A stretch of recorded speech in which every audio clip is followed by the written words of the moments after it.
বাইরের আকাশে তারা ঝলমল করছে। বাড়ির চারিপাশে সারি সারি গোল্ডেন লাইটগুলো জ্বলছে। বাড়ির ভেতর মানুষের কোলাহল। সবাই জানে ঘুমটা দিয়ে বসে থাকা মেয়েটা লিসা। কিন্তু সত্যটা শুধু একজনই জানে, ঘুমটার আড়ালে যে লিসা নয়, বরং তে বসে আছে। তের বুক ধকধক করছে, ঘুমটার নিচে নিঃশ্বাস ভারী হয়ে উঠছে, হাত কাঁপছে, চোখ বেড়ে গড়িয়ে পড়ছে অস্ত্র। চুপ করে আছে সে। এই মুহূর্তে শব্দ করারও সাহস পাচ্ছে না সে। যে বিয়ে তার জীবনের বাইরে থাকার কথা ছিল, সেই বিয়ে আজ তাকে শিকলের মতো বেঁধে ফেলেছে। লিসা তার নিজের জীবন বাঁচানোর জন্য তাকে আগুনের মুখে ঠেলে দিয়েছে। লিসা পালিয়ে গেছে তার বয়ফ্রেন্ডের সাথে, আর এখন তাকে পুতুলের মতো বসে থাকতে হচ্ছে। তার মনে লিসার শেষ কথা এখনো বাজছে। তুই বিয়েটা করে ফেল, জাঙ্কুক ভাইয়া কিছু বলবে না, পরে সব ঠিক হয়ে যাবে, দেখিস জাঙ্কুক ভাইয়াও তোকে ভালোবাসবে। আর তুই আমার বোন, আমি জানি তুই কখনো এটা চাবি না যে আমি যাকে ভালোবাসি না ওর সাথে সংসার করি। আর আমার যদি জাঙ্কুক ভাইয়ের সাথে বিয়ে করতে হয়, তাহলে আমার এর থেকে ভালো আমি মরে যাব।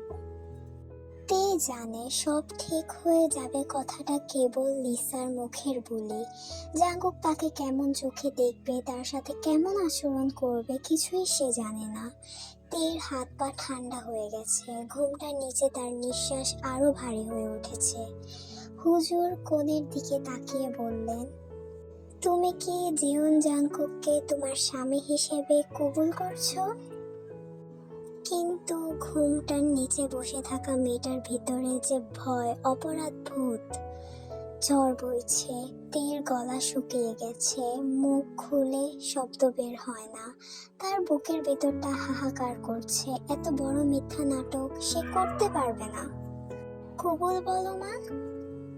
পাশে বসে থাকা মোমো নিচু স্বরে বলে উঠলেন, ভয় পাচ্ছিস কেন রে, বলে ফেল।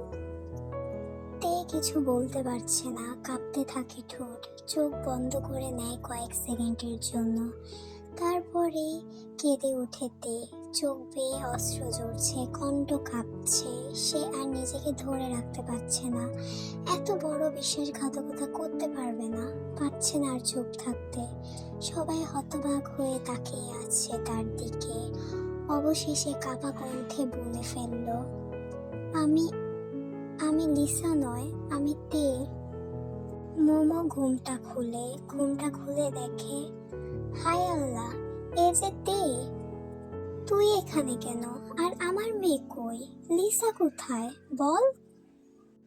তে নিচু হয়ে কাপা হাতে তার ওড়নার কোনা মুচড়ে যাচ্ছে। এতগুলো চোখ তার দিকে তাকিয়ে আছে, বিচারকের মতো, অভিযুক্তের মতো নয়। একটু পর সে মুখ তুলল, গলায় কান্না চেপে রাখা স্বর, লিসা আপু পালিয়ে গিয়েছে। ইয়ঞ্জন ভাইয়ের সাথে পালিয়ে গিয়েছে। এখানে এসব কি হচ্ছে? আর লিসা কোথায়? লিসার জায়গায় তে কেন? লিসা পালিয়ে গেছে ইয়ঞ্জনের সাথে। কি? ইয়ঞ্জনের সাথে? তুই মিথ্যা বলছিস তে। বল আমার মেয়ে কোথায়? আমার মেয়ে এমন কাজ করতেই পারে না। আমি কিছুই জানতাম না। লিসা আপু আমাকে অনুরোধ করেছিল আমি এখানে। চুপ কর, তোর মুখ বন্ধ রাখ। তোকে এইসবের জন্য এই বাড়িতে রেখেছি, আগে বললি না কেন? তের চোখ বেড়ে পানি ঝরছে, কিন্তু কেউ তার চোখের সেই কান্না দেখতে চাইছে না। তখনই দরজার পাশে দাঁড়িয়ে থাকা জাঙ্কুক একবার চারিপাশে তাকালো। মুখে কোনো শব্দ নেই, না রাগ না অবাক হওয়া, একদম চুপ। কিন্তু এসব তাহলে আজকের বিয়ের কাজ সম্পন্ন করো। সবাই অবাক দৃষ্টিতে তাকায়, কেউ বিশ্বাস করতে পারছে না। জাঙ্কুক এগিয়ে আসে, আমি যা বলছি তাই করো। লিসা নেই, কিন্তু এই বিয়ে অসম্পূর্ণ থাকবে না। তে আছে, মানে বিয়ের আসর খালি নয়। আজ যা শুরু হয়েছে তা শেষ হবে। এইটা বলেই জাঙ্কুক চলে গেল। জিন ধীরে ধীরে এগিয়ে এলেন। তিনি তীর সামনে বসে পড়লেন। মুখটা কান্নায় লাল হয়ে গেছে দেখে তার মন নরম হয়ে গেল। একটু থেমে তিনি হাত বাড়িয়ে তীর গাল মুছে দিলেন। একটু থেমে খুব নরম গলায় বললেন, তোর কোনো দোষ নেই, কিন্তু এখন যা করার তা শেষ কর। তুই কান্না থামা, তোর চোখ মুছ। এখানে তো তোর কোনো দোষ নেই, ঠিক না? সবাই ভুল করে, কিন্তু এখন সময় নষ্ট করলে আরো খারাপ হবে। জাঙ্কুক যা বলেছে সেটাই এখন সবচেয়ে ঠিক। ও রেগে আছে, এই মুহূর্তে তুই সাহসী হ, কান্না বন্ধ কর, কবুল বলে ফেল। তে চুপ, তার চোখ দরজার দিকে, যে দিক দিয়ে জাঙ্কুক বেরিয়ে গেছে। মনের ভিতরে এক ভয় আর একরাশ অনিশ্চয়তা।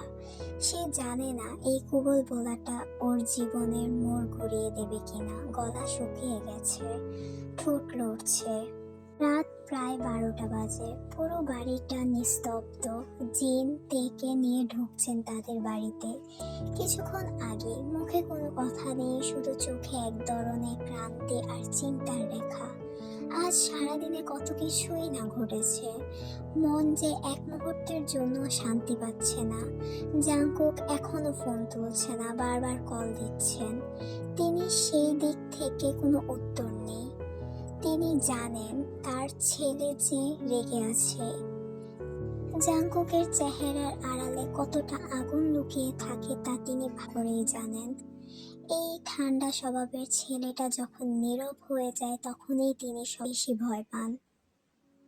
জিন একটা জামদানি শাড়ি এগিয়ে দিলেন। এটা পর, বইয়ের মতো থাকবে আজ, বাকিটা আল্লাহ দেখবে। তে কোনো কথা না বলে শাড়িটা হাতে নিয়ে জাঙ্কুকের রুমে চলে গেল। তে ধীরে ধীরে বিছানার কাছে গেল, শাড়ির আঁচল ঠিক করে, তারপর চুল খুলে দিল। রাত একটা ছুঁই ছুঁই করছে। তের চোখ জানালার দিকে, কিন্তু মন অন্য কোথাও। বুকের ভেতর ধুক ধুক করছে। সে জানে জাঙ্কুকের চোখে আজ সে অপরাধী, কিন্তু সে তো কিছুই চায়নি, শুধু সাহায্য করতে চেয়েছিল। এখন সেই এক মুহূর্তের সিদ্ধান্ত তার সারা জীবনের ভাগ্যকে বদলে দিবে। কি হতে যাচ্ছে সাথে এখন?